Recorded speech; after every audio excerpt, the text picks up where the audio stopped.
phosphagen system, as I already talked about it, I once again repeat that it provides energy for muscular contraction at the onset of exercise and during short term high intensity training. So, phosphocreatine when it splits, then enzyme is creatine kinase, then it takes one phosphate out of the creatine and adhere to ADP or diphosphate forming triphosphate. And example is the sprint, jumps, vertical jumps, Olympic lifts. PC store is important in the muscle and are limited, hence the system can provide energy for short period of time, around 10 seconds. If you see the 100-meter running, then 100-meter running, the first phase when you are off the block is the drive phase, which is drive phase. The second phase is the maintenance, which is also called the acceleration phase, which is up to 30 to 40 meters. Then 40 meters to 75 or 80 meters is your maintenance phase, and the third phase is your deceleration phase in 100-meter sprint. Once you have a proper creatine store in the muscle, you can prolong the maintenance phase, which is up to 70-75 meters. You can push it to around 80 meters or 85 meters. So, this depend on the faster rate of ATP or ADP rephosphorylation or the production of ATP, which can directly allow you to perform better. So, anaerobic glycolytic system involve the breakdown of glucose glycogen to bring 2 molecule of pyruvate, also called pyruvic acid, and lactate. Then this process involve a series of enzymatically catalyzed or coupled reaction.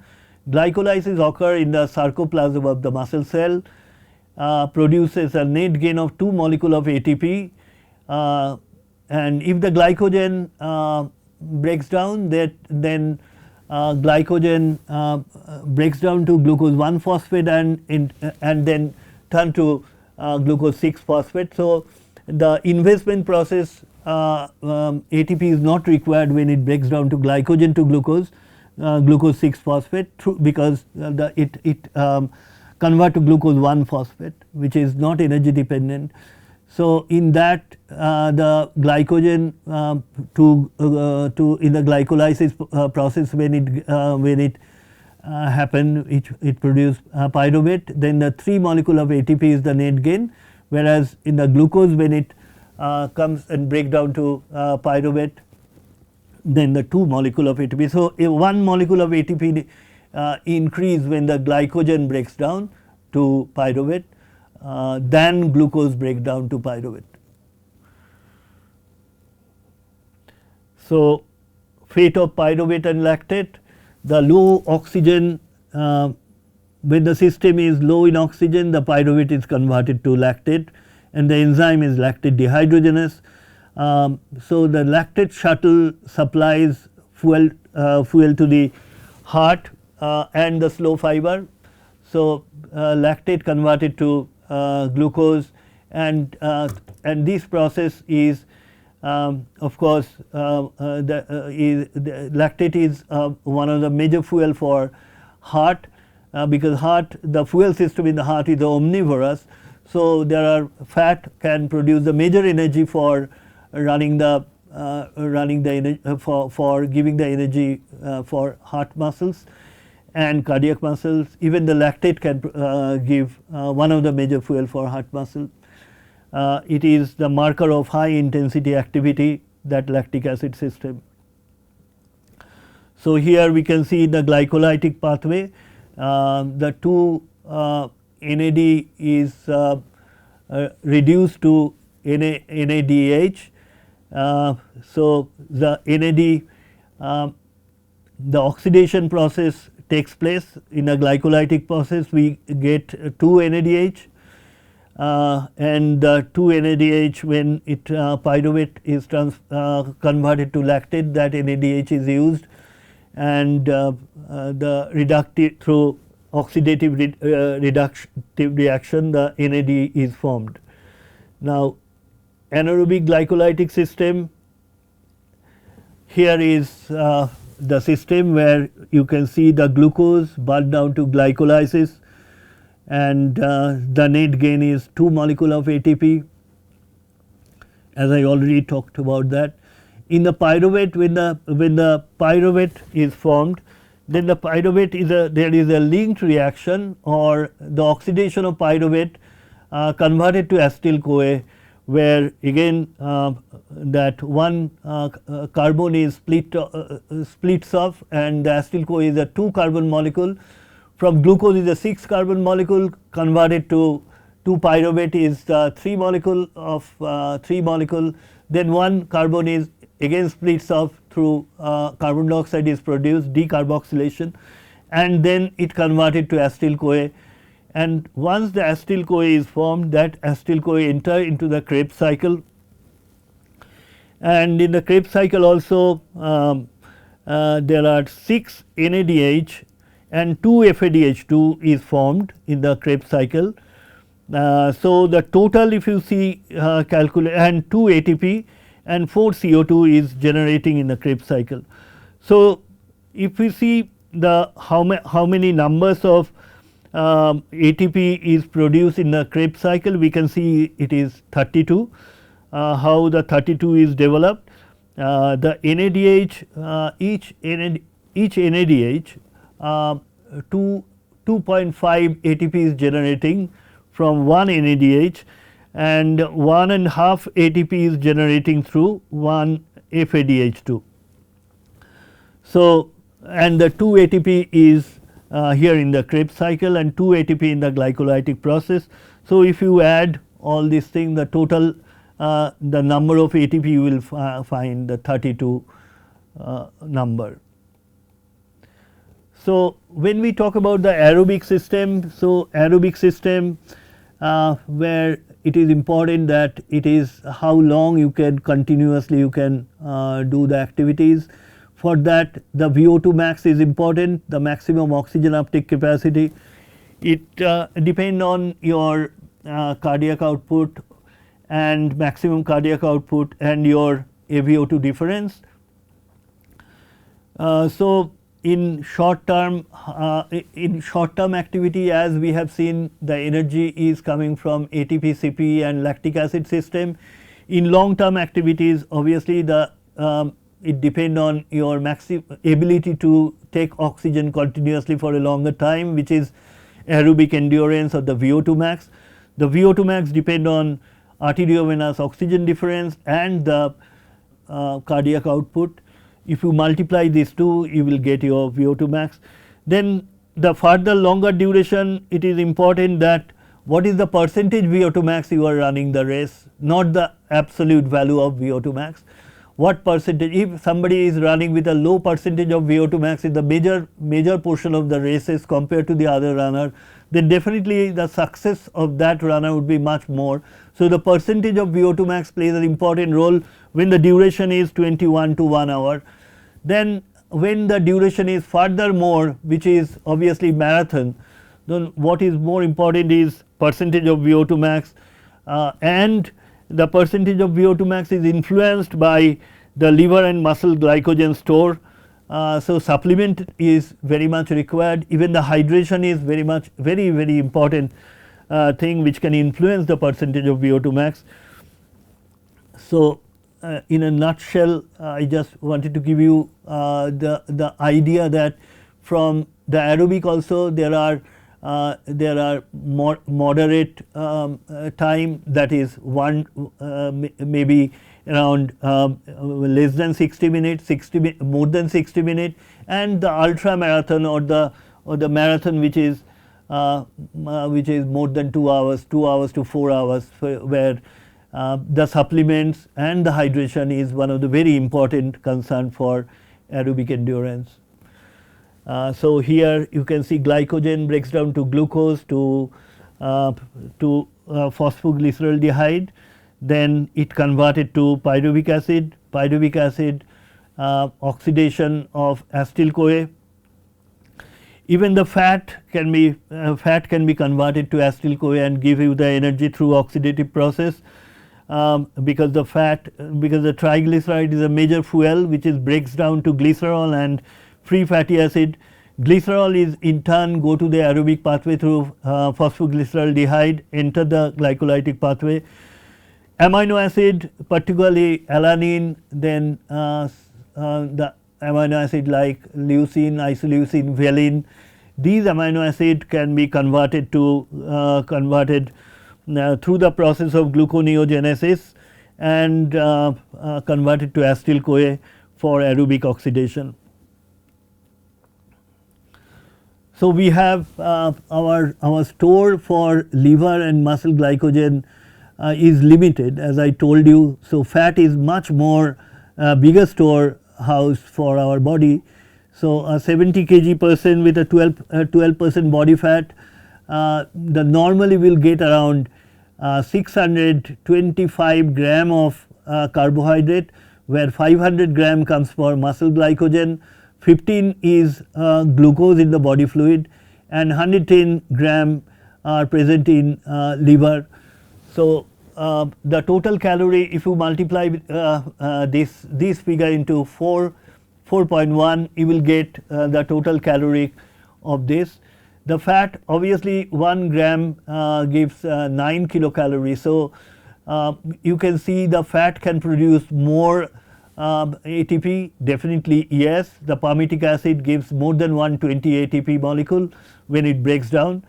The fat as such, the storehouse also for fat is around 8 kg, 7.800 grams, which is close to 8 kg, and intramuscular fat is 161 gram.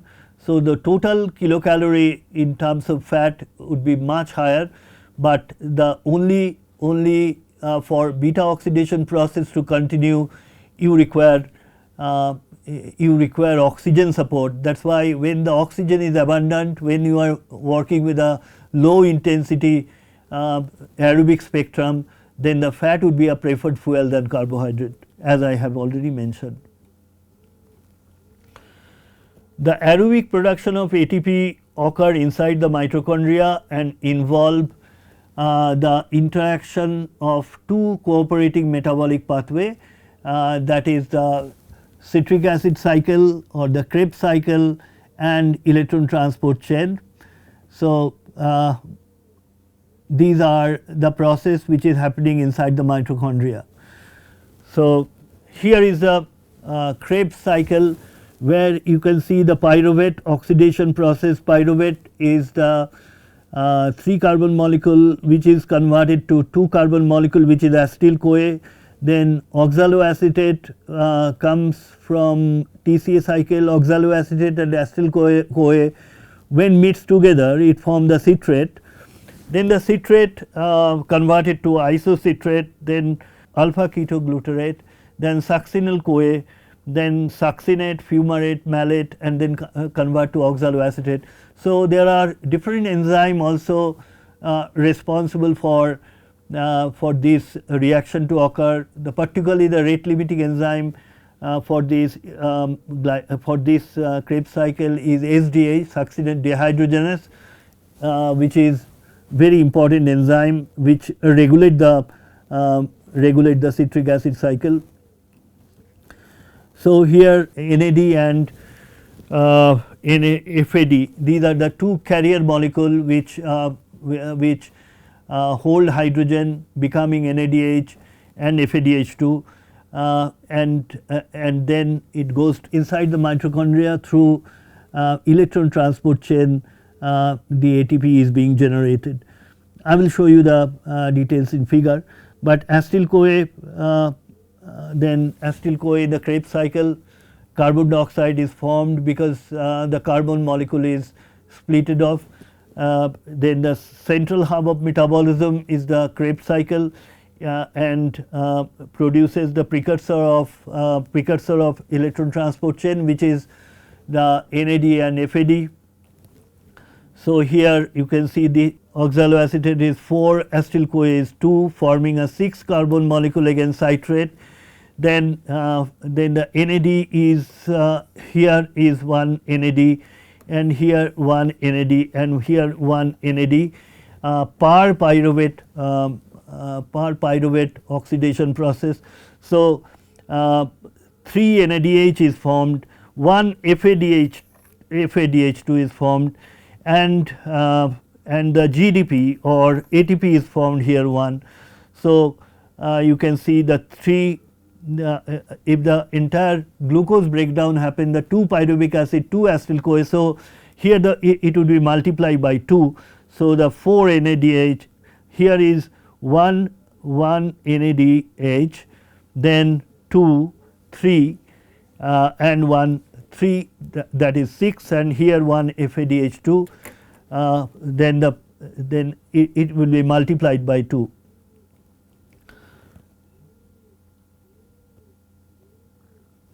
So, here is the process where you can see once the NAD is carrying the hydrogen becoming NADH. So, while the hydrogen is transferring through this process, then the electron is in these are the cytochrome system 1, 2 and 3. This is in this cytochrome system. Once the hydrogen once the electron is released, then this hydrogen goes from inside the mitochondrial membrane and it pushed outside. So, 4 goes outside by 4 hydrogen ion goes outside with a single electron at the expense of single electron. So, 4 and 2 for 3 pumps.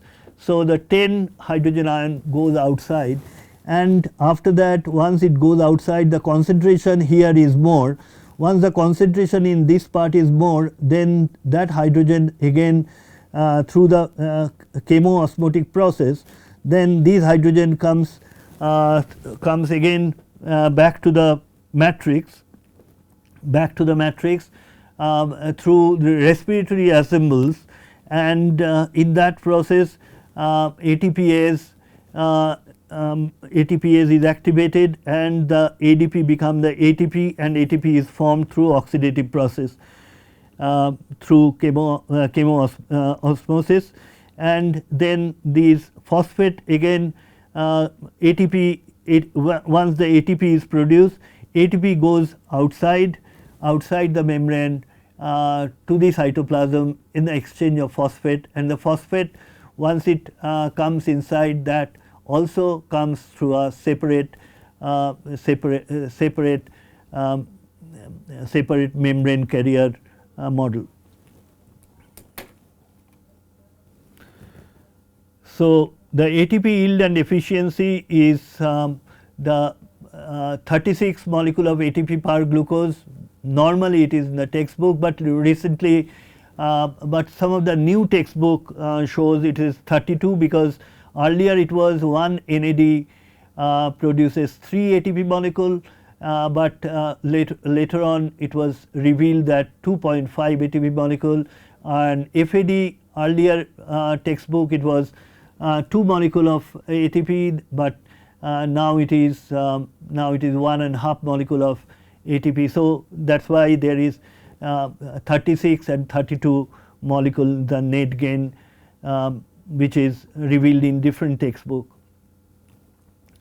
As I have mentioned, in a lower intensity activity, the fat is a preferred fuel than carbohydrate. Carbohydrate takes over when the intensity is more, that has shown in the crossover model.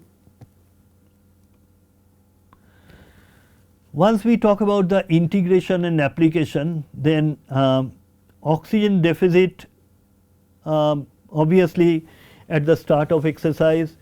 When we start exercise, then our VO2 would be around 3 to 4 ml per kg body weight, and it goes up to 5 4 to 6 4 to 6 liter per minute.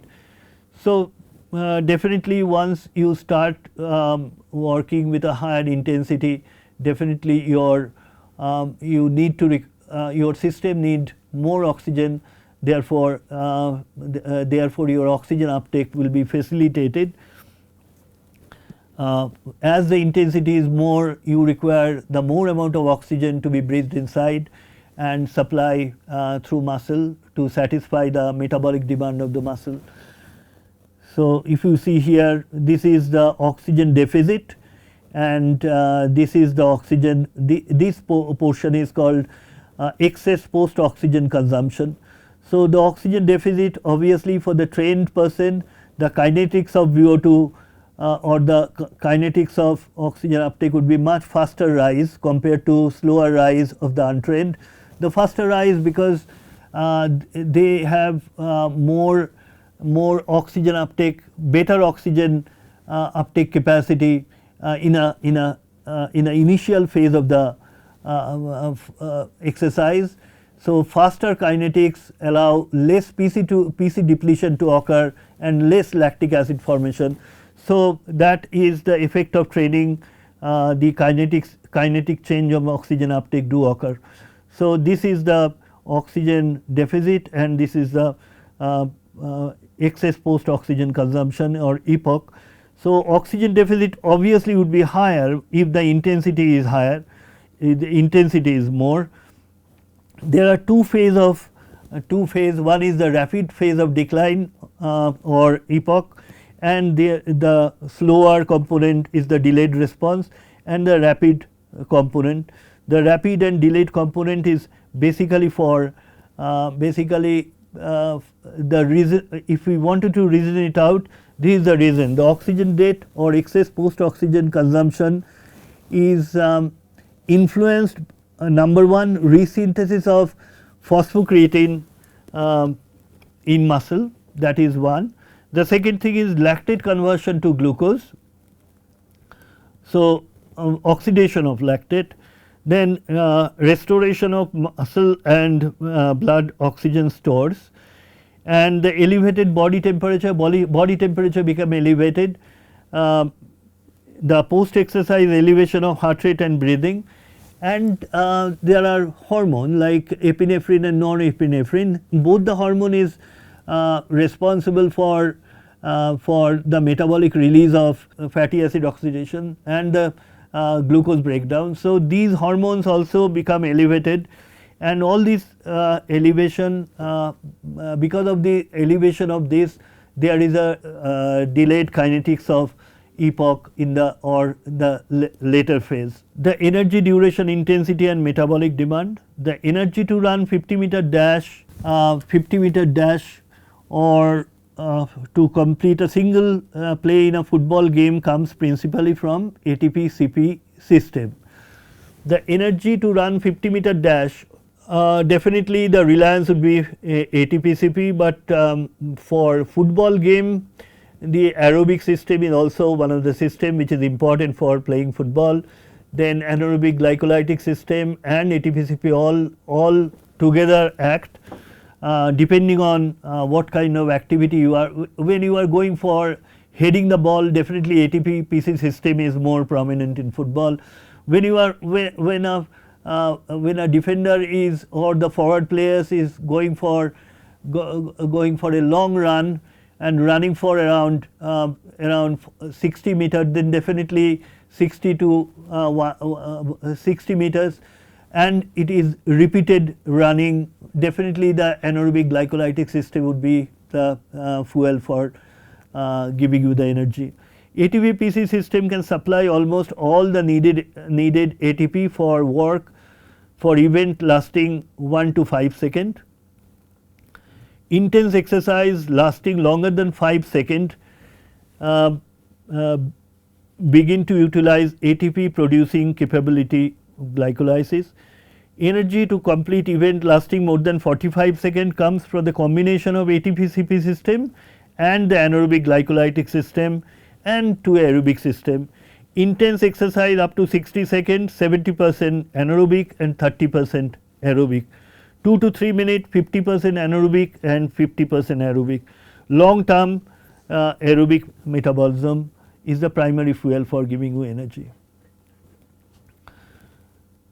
Energy system interaction in sports, endurance predominantly aerobic, intermittent sports like team games, it is mixed system, and the power sports like shot put, javelin, then jumps, all jumps where ATP and PC system is the dominant. When we talk about this is the energy system interaction in sports, which is quite obvious here. 100 meter sprint, if you see here also some around 5% is coming from anaerobic, and 90% is coming from 90 is coming from weightlifting, again around 10% aerobic, 10% around weightlifting. Here it is ATP-PCR system is the major dominant system, ATP-PCR, here also ATP-PCR, and ATP-PCR and anaerobic glycolytic system and lactic acid system. Here short put, the lactic acid system is very marginal, very small, but around 98% is coming from anaerobic system, ATP-PCR anaerobic system. 400 meter run again is 60% comes from anaerobic lactic acid system, 20% comes from ATP-PCR, and so it is you can see how the three system in combination working together for giving you the energy. So as the endurance is going more and more, reliance is on endurance for triathlon, then road cycling. So definitely the aerobic is more dominant, whereas the anaerobic PCR is dominant when it is high intensity sprinting activity, and when the sprinting activity lasting for 40 to 45 seconds, then the dominant energy system is coming from lactic acid system. So at last we are coming to the conclusion of the session, where we just wanted to give some kind of understanding about how to plan the program for the training, which is the essence of this particular topic. The training characteristics, duration, for if we wanted to load the ATP-PC system, what kind of duration we should go for. 3 to 8 second maximum effort, intensity 95 to 100% maximum power output, rest complete recovery 60 to 120 second is the duration, and work rest ratio would be 1:6 to 1:12 depending on the periodized cycle and what are the particular sprint component we wanted to develop. That would be the key thing for planning the schedule. Specific training method, sprint starts 0 to 30 second acceleration, Olympic lift, clean, snatch, jerk, plyometric exercise, which is also depth jump and bounce, which can obviously improve the explosive power. The maximum resistance training 1 to 3 repetition, that basically once the repetition is number is less, then definitely our notion goes to develop power and explosive power. So the medicine ball and explosive throw.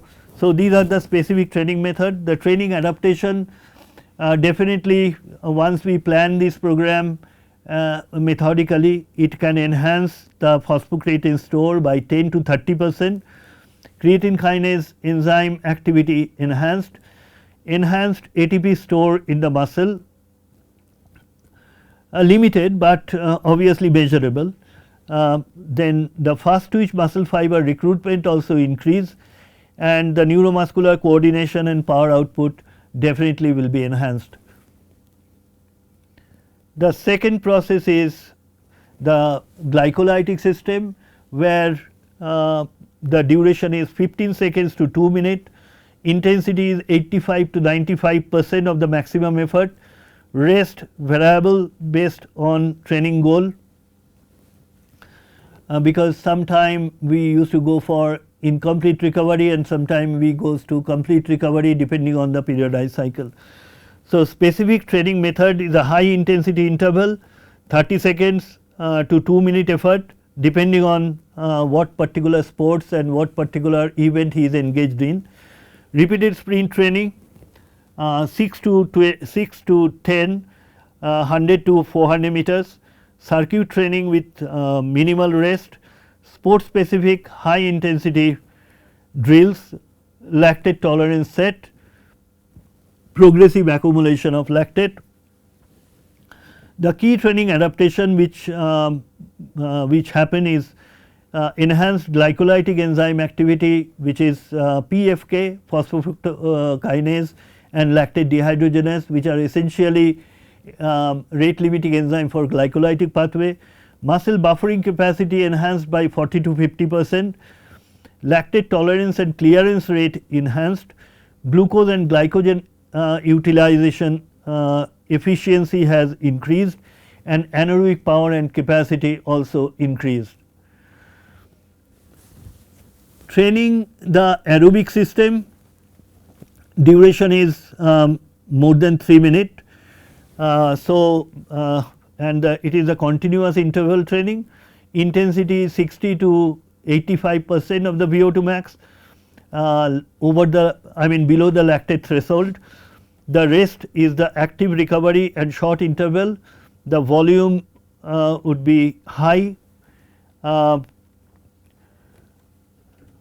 hours per week. The specific training method is the long steady distance running, which is the zone 2, tempo or threshold interval zone 3 and 4, VO2 interval 3 to 8 minutes at 90 to 95% of the VO2 max, that will restore the maximum oxygen uptake capacity or VO2 max. Polarized training 80% easy or 20% hard, and cross training swimming, cycling and running. The key adaptation, mitochondrial number increase, mitochondrial size increase, which is called mitochondrial density, which is increased by 40 to 50%, oxidative enzyme activity, all the oxidase, cytochrome oxidase and the other oxidase enzyme activity enhanced, capillary density and blood flow increased, cardiac output increase and stroke volume increase, and fat oxidation also increase. So, the take home message is the ATP fuel for all the activity. The energy system are integrated, not isolated. Training specificity enhance adaptation and performance.